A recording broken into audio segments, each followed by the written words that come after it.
up mga kasama? Magandang umaga po ulit. Ito na naman tayo sa Cubao. Ito, nakapag-trabaho na tayo ngayon dito. Ngayong araw. Medyo makalat pa, pero liligpitin natin yan. Ito, yun, ligpitin din natin yan. Saka lahat ng pwede pang ligpitin dito. Liligpitin natin. At least nakapagsimula na tayo, di ba? First day nating magtrabaho ulit ngayon dito.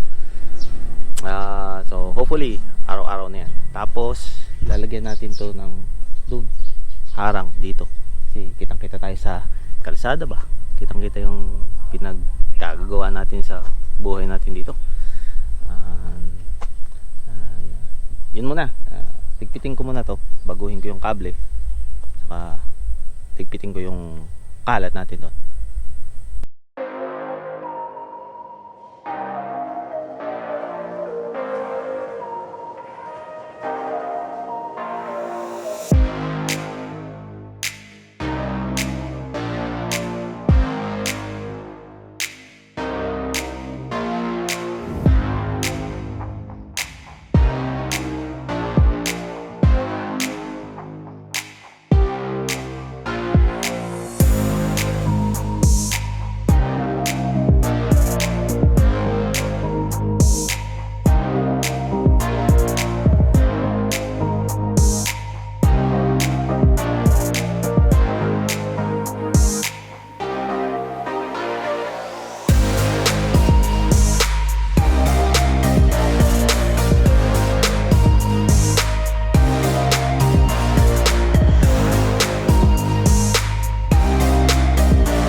Yun,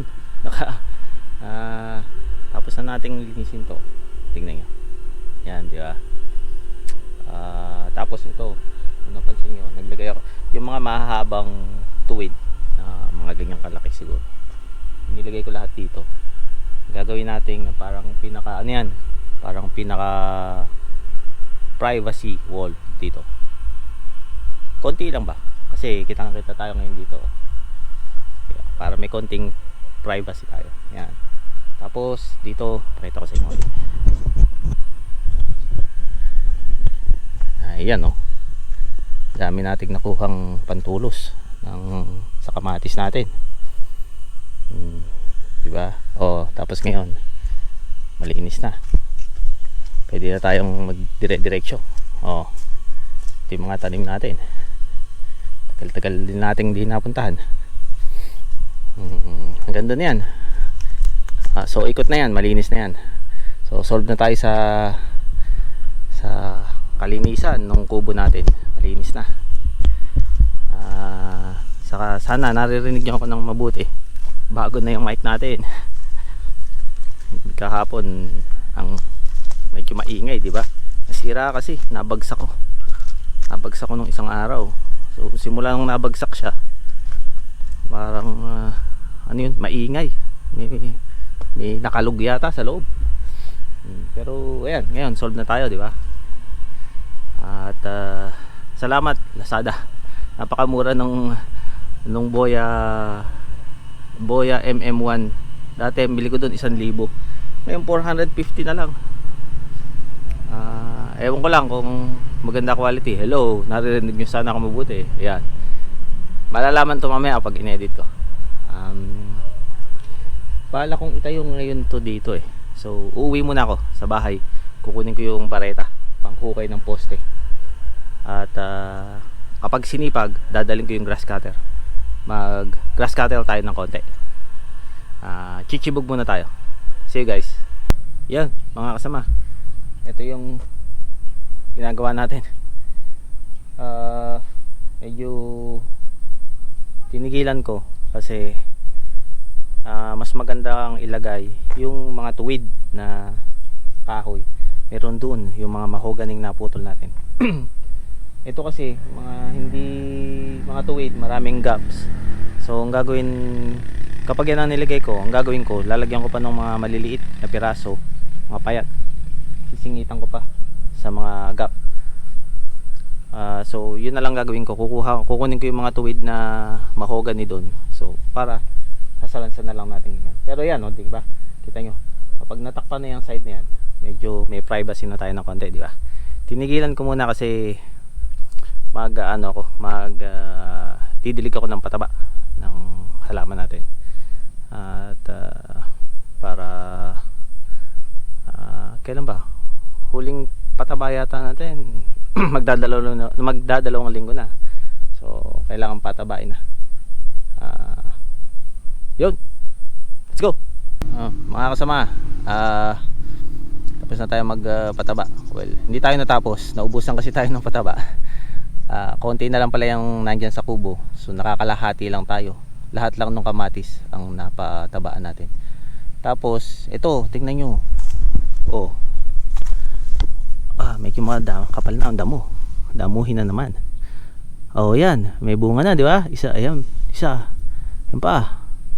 Saan yun? Yun, dalawa. Tapos ito, madami saan ba yun? Yan. Medyo maliit lang yan kasi maliit pa yung puno, nabansot yung puno. Pero okay lang yan. Sabi ko nga, pang personal lang natin gamit, di ba? Kamatis is kamatis. May obstacle course pa dito sa isang araw, i-chenso namin ni Utol yan para walang harang. Saka tingnan nyo yung mga kamatis natin. Ay, kamatis, sili, ayan ang liit-liit na munga. Ayan ayan pa. Meron pa dito isa. Saan ba? But anyway, yun nga yung mga kamatis natin. Kamatis na naman, sili natin, may bunga na din. Maasenso ang buhay. So ayos yan. So, meron na tayong, may bunga na yung kamatis, may bunga na rin yung sili. Tuloy-tuloy na yan. Mga ilang araw pa harvest na tayo dyan. Ayos. Tapos hahanap tayo ng seedling nitong Rateris. Ano ba sa tawag nila sa Tagalog yan? Saresa. Yan. Kasi mabilis tumubo yan. Since nakalbo yung mga puno dun sa tabing kubo, nagtatanim tayo nito para naman meron tayong lilim dun sa kubo. Sabi ko nga nung nakaraan, ang problema, hindi ko alam ang itsura ng seedling niya. Kaya bukas pupunta daw dito yung tatay ko, papacheck ko sa kanya. Sabi ko nga, ako po hindi magsasaka, pero ako'y sumusubok. Tagalog, di ba? Balik tayo sa kubo. Mainit yung kutis natin, naiinitan. Mga kasama, ito pa nga pala yung natin. Anong tawag yun? Okra. Yan, medyo malaki na, di ba? Sabay-sabayan yung mga kasabayan niya. Ganyan na rin kalalaki. Konting panahon na lang din ang hinihintay niyan. Medyo tinitira ng mga insekto Isa nga pala sa dahilan kaya binibidyohan ko lahat ng ginagawa ko. Pinapakita ko sa tatay ko. Sa may mga nakakaalam, sabi sila sa akin kung katulad yan, ayan oh, may kumakain na kung ano man, saka may parang ganyan oh, mga black spots. Nasasabi nila sa akin kung anong dapat gawin, kung dapat lagyan ng pataba, kung dapat spray na insecticide. Pero hindi ako iiwasan ko mag spray na insecticide kung di naman talaga kailangan, kasi unang-una pang sariling gamit lang naman yan. Kasi ilalagay mo insecticide, kaya nga ako nagtatanim, di ba, para walang masyadong gamot, mga insecticide, ganyan, para healthyhan ng konti. Ayan oh, ito nga pala ang ang bulaklak ng kangkong. Kapag ito binigay mo sa nililigawan mo, ay garantisado busted ka.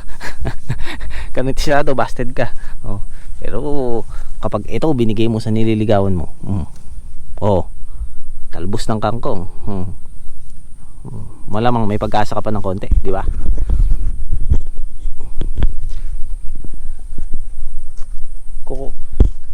O yung natin, saluyot natin, kumuha kaya ako? Hindi na, bukas na lang pala ako kukuha. Ayan. Bibili ako ng isda bukas sa Pure Gold. Pure Gold lagi kang extra dito bibili ako bukas ng isda sa Pure Gold. Sasahugan ko yan. Madulas ang pagkain namin bukas ng gabi. Balik na ulit tayo sa kubo. Let's go. Yun mga kasama, so nandito na ulit tayo sa kubo. Uwi na tayo. Medyo hapon natin naman 3:30. Uwi na tayo. Hindi natin natapos to. Dalawang trabaho hindi natin natapos ngayon. Ito, saka yung pagdidilig ng pataba. Pero okay lang naman kasi yung pagdidilig ng pataba, konti na lang na tira.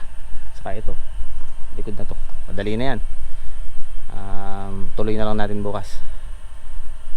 Uwi na. At tinatamaan na ng katamaran. Yan. At medyo pawis na pawis din, kailangan maligo na. Saka ito naka-shoes ako ngayon, di ba? So pagdating ko sa bahay, maghapon na ako nakasapatos. Pagdating ko sa bahay, kailangan pang pahinga ng konti bago maligo. Naniniwala tayo sa pasme. So yun lang. Medyo maiksi lang tong video natin ngayon. Babawi na lang tayo bukas. Bukas marami tayong naka-line up na activities. Magkita-kita ulit tayo bukas mga kasama.